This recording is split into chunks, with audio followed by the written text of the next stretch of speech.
There is chocolate on his cheek. There is chocolate on his hands. There is chocolate on the wall somehow.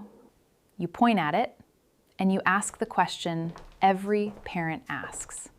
Did you eat the chocolate? And he looks you dead in the eye with the evidence still on his face and says no. Something drops in your stomach. He's 2.5. Is this how it starts? No.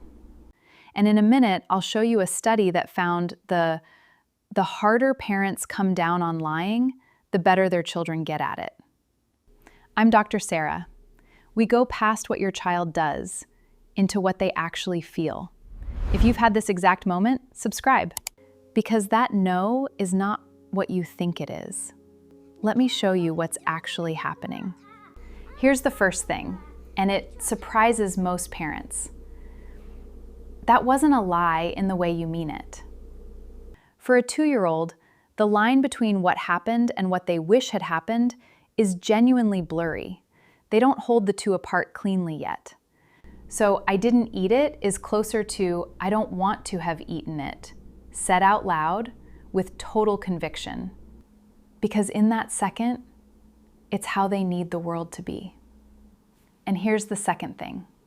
When it is a real attempt to deceive, and around this age it starts to be, that's not a moral failure either. It's a milestone. To tell a deliberate lie, your child has to hold two things in mind at once: what's true and what you believe. They have to realize you're a separate person who doesn't automatically know what they know. Researchers call that theory of mind, and it's one of the biggest cognitive leaps of early childhood, which is why they're so spectacularly bad at it. In one study, 9 out of 10 young children who lied gave themselves away in the very next sentence. They'd deny peeking at the toy, then immediately name the toy. Their brain can build the lie. It can't yet manage the cover-up.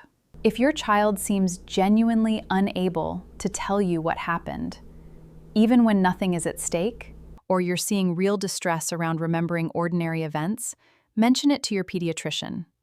That's different from what we're talking about.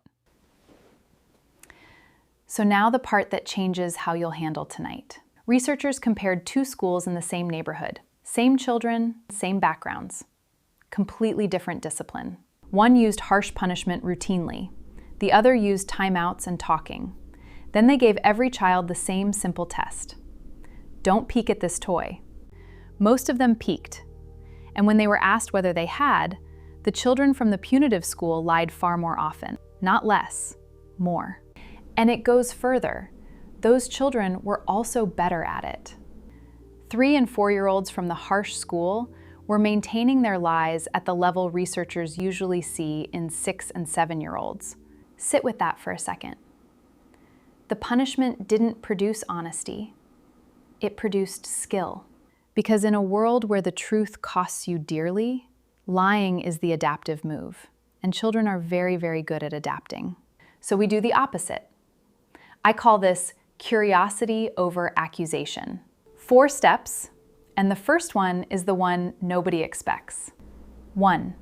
Stop asking questions you already know the answer to. Did you eat the chocolate? Isn't a question. It's a trap with a right answer, and both of you know it. You've handed your child a choice between confessing and escaping, and a 2-year-old brain will take escape almost every time. 2. Say the fact instead, calmly, like weather. I see the chocolate is gone. That's it. No raised eyebrow, no pause for effect. You've removed the trap, and there's suddenly nothing to defend against. 3. Make the truth safe out loud. You can always tell me what happened. I won't be angry that you told me.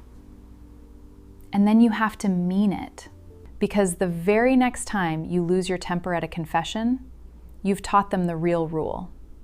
In one study of nearly 400 children, appeals to honesty led to more truth-telling than the expectation of punishment did.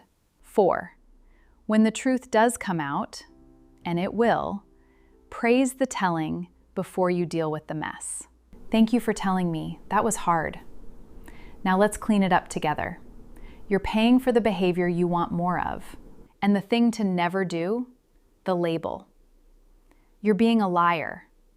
A 2-year-old has no idea what that means morally, but they understand perfectly that it means you're disappointed in who they are. And children who feel like liars have very little reason to stop.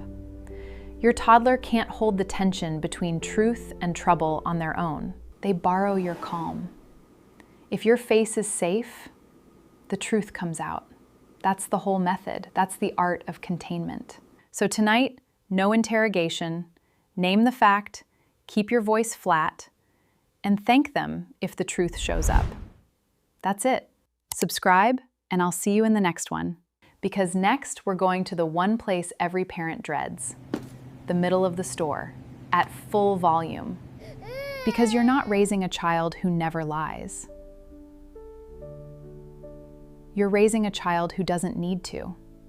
And that only happens if telling you the truth stays the safest thing they can do.